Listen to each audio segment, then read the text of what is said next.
guys, how are we doing? It's me, Sian on Kinetik Mums, and today's video is all about bonfire night because it's a fantastic family tradition that we all like to enjoy. So how can you celebrate bonfire night safely with a young family? Well, it's something that is I'm always very mindful of in our household because I've got 2 young children, but I really like them to get involved. So I'm going to tell you all about how carrots can make for a safe bonfire night if you're using sparklers at home, but I'll come on to those in a minute. If you are doing a display at home, which is something we've done in the past, we're not doing it this year. Personally, this year I'm just going to make some hot chocolate, get some sparklers and go in the garden, and we're going to an organised display tomorrow night. But if you do buy fireworks for a home display, I would recommend that you only stick to a reputable retailer. Go along to one of a supermarket or go and see a retailer. A lot of the supermarkets have firework kiosks in there at the moment, so you can go and speak to someone about the type of fireworks that would be safe in your home, and make sure that they've got the CE quality mark on there, so you know that you're buying stuff that has been tested and it's safe to use. You know, this is your family's safety at the end of the day. It's not something to be taken lightly. If you're doing a home firework display, follow all of those instructions on the packet properly. Only ever light one firework at a time. And always keep them at arm's length, and I would never ever go back to a lit firework. If it doesn't go off, just leave it and go back to it the next day. You never know what's going to happen, and your kids don't need to see that, do they? So I would always, if you're doing a display at home, warn the neighbours first, out of common courtesy really. We've got a dog, she's just down here having a little sleep.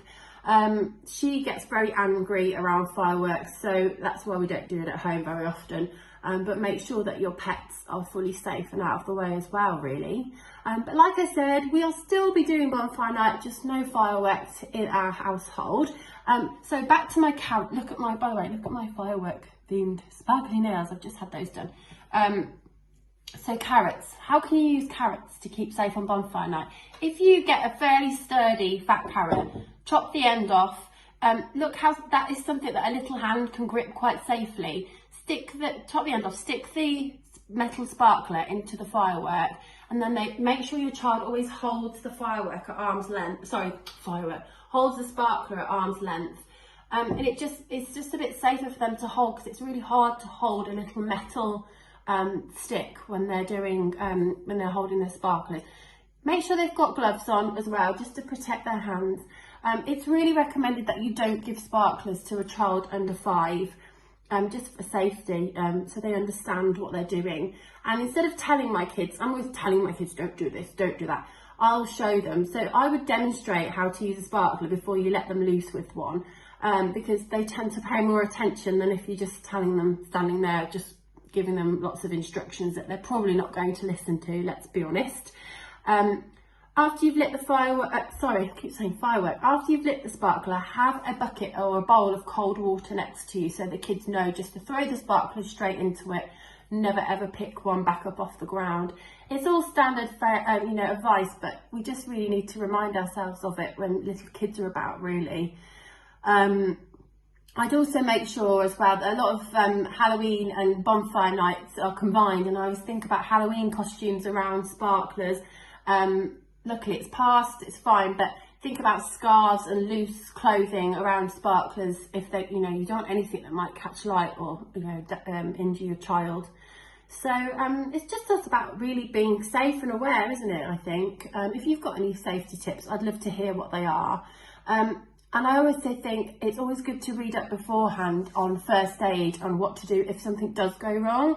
I don't know if any of you know this, but Kinetik Wellbeing, who we run this channel with, are partnered with St John Ambulance. So if you go onto their website, there's some fantastic and really important first aid and safety advice for burns, scalds, and even shock as well if someone has an incident with a firework, or burns themselves on a sparkler or something. So we will post the link to that in with the video.